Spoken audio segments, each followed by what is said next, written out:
I just want to give a very, very short devotional today.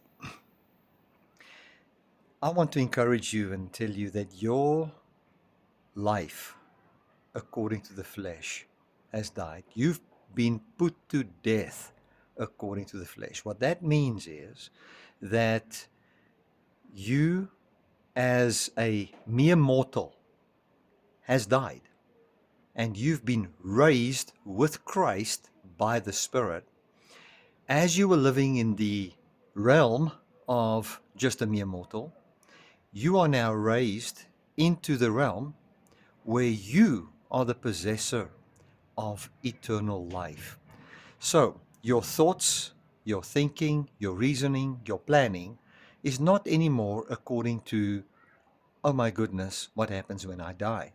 Your thoughts, your reasoning, and your planning is all according to, well, since I'm now a partaker of ever living, what would my life look like? Because that is what God has come to bring to you.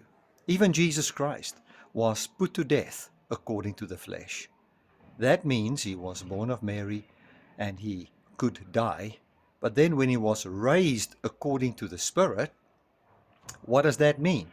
It means he now rose up into a life bodily wherein he is fully partaking of the fullness of God bodily. A very, very strong statement if you go and read and study it out in the Greek in Colossians chapter 2, verse 9.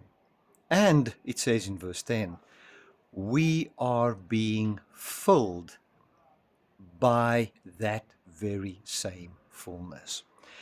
So I want to invite you to start to think as a person that is the possessor of eternal life. That is what I want you to think about. Well, I just want to say she's arriving, and I'm making my video here. So I want to say to you, just think of Luke chapter 21. What does Luke chapter 21 say? It says something fascinating. It says, some of you might even be killed. But listen to this, not one hair on your head will perish. So how does God see it? He sees that you, as a physical human, are a possessor of the very life of God, and that belongs to you. He'll restore you. Not even a hair on your head will perish, even if you would be persecuted unto death. That is how God thinks about you, and that is how sure your life is. God bless.